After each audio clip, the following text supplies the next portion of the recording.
Most people live their life in a habit. They think the same thoughts, they perform the same actions, they live by the same emotions, but they secretly expect their life to change. But how you think, how you act, and how you feel is called your personality. And your personality creates your personal reality. That's it.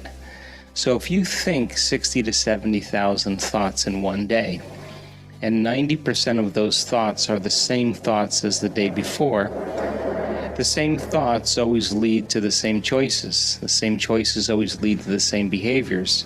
The same behaviors create the same experiences, and the same experiences produce the same emotions. And those same emotions then drive your very same thoughts. So then, the hardest part about change, really, in creating the life that you want, being defined by a vision of the future instead of a memory of the past, is not making the same choices you did the day before. And the moment you do that, you step into the unknown. Now, you and I have been conditioned and hypnotized into believing that the unknown is some scary place. But when you begin to realize the unknown is the perfect place to create from, that void of unpredictability, that uncertainty, that unfamiliarity. So when you and I become comfortable living in that unknown place, I think then that we begin to manifest the things we want in our lives. So if you're talking about manifesting your dreams, well, it only requires two things. It requires a clear intention. An intention is a vision, a possibility. The moment you say, what would it be like to be healthy? What would it be like to be wealthy? What would it be like to have a new home? What would it be like to have a great job?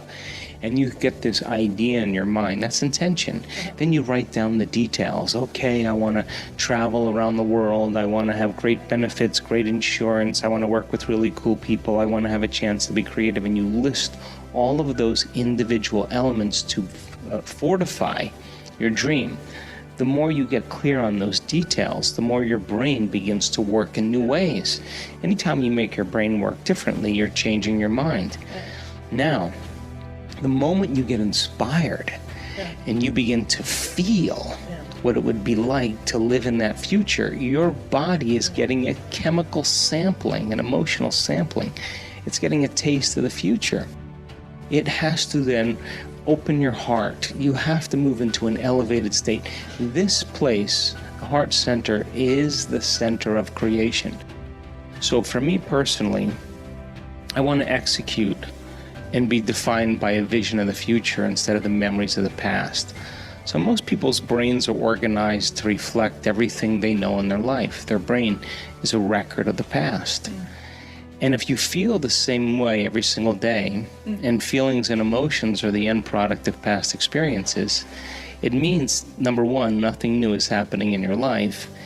And number two, those emotions are keeping you anchored to the past.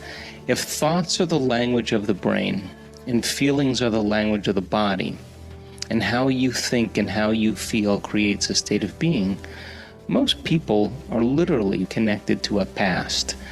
So then the question is, the fundamental question is, can you believe in a future that you can't see or experience with your senses yet, but you've thought about enough times in your mind that your brain is literally changed to look like the experience has already occurred? And can we begin to emotionally embrace a future reality and begin to emotionally embrace it to such a degree that we fall in love with that future reality, that our body as our unconscious mind begins to believe it's living in that future reality in the present moment, and we're signaling new genes and new ways to change our body to look like the experience has already occurred in preparation for the event. You have to then understand that when you truly do this properly, you're not waiting for your healing to feel whole. You're not waiting for your success to feel empowered. You're not waiting for your wealth to feel abundant. You're not waiting for your new relationship to feel love. You're not waiting for the mystical moment to feel awe. That's the old model of reality, of cause and effect, waiting for something outside of you to change how you feel inside of you. And when you feel better inside, you pay attention to whatever caused that. That's cause and effect. You have to teach your body emotionally how that future is going to feel like before it's made manifest. In other words, you have to feel awe in order for the mystical moment to happen. You have to feel abundance before your wealth can occur. You have to feel in love with life before your new relationship happens. And so we're not defining reality by our senses, because we're not waiting then for anything outside of us to change how we feel inside of us. So if there's physical evidence in your brain and body to look like the experience has already occurred, well, relax, because the experience is going to find you, and it's going to come in a way that you least expect.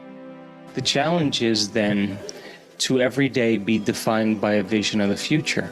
So then when you combine a clear intention, that's a thoughtful process, with an elevated emotion, a heartfelt state of being, thoughts are the language of the brain, feelings are the language of the body. When you truly do that, your brain and body are living in the future instead of living in the past, and you're going to be drawn to some new event. It's going to take time to pull your brain and body out of the past and continuously invest your energy into the future. So can you then maintain that vision, that view of your future, independent of the conditions in your environment, independent of the emotional addictions or conditionings or habits of the body, and independent of time? Because if you can, that's what greatness is all about. That's when we begin to truly change. And people around the world are doing this consistently, and they're doing it really well because it's our natural, innate way of being. It requires consistent action. Why? Because meditation, the actual translation of the word meditation, means to become familiar with. So the first thing you have to do is you have to become conscious of your unconscious thoughts. You got to notice your automatic habits and behaviors. And you have to become aware of your emotions that keep you anchored to the past. And if you can become so conscious of the unconscious states of mind and body that they would never slip by your conscious awareness again, you're becoming familiar with the old self so you don't return. Then if you begin to think about new ways of being defined by a vision, plan your behaviors, review them in your mind. Now, if you keep doing that over and over again, you begin to become familiar with a new state of mind.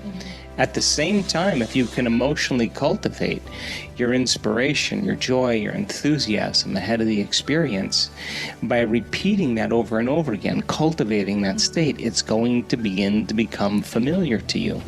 So then the process of change then requires unlearning and relearning, breaking the habit of the old self, reinventing a new self.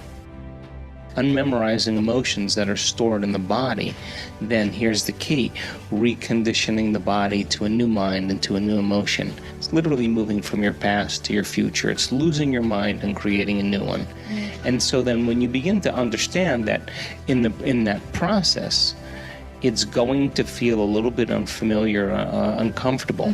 And if you can relax into that, instead of going back to the past, continuously invest in your future, sooner or later, it'll begin to become easier and easier and easier. And all of a sudden, when you least expect it, something amazing is going to happen in your life. And when that event begins to occur, you're going to pay attention to what you did inside of you now to produce the effect outside of you. And that's called human empowerment. And there isn't a person in the world that's excluded from this equation. There's never a time that the mind isn't influencing the body, and there isn't a time when the body isn't influencing the mind. That we are always in a state of being.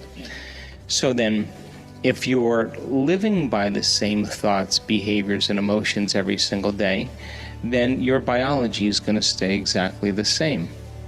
So then the question is, if you can begin to then change the way you think, change the way you act, and change the way you feel every single day, and be consistent with it and not return back to the old mechanisms, in time then you'll see a steady, gradual change.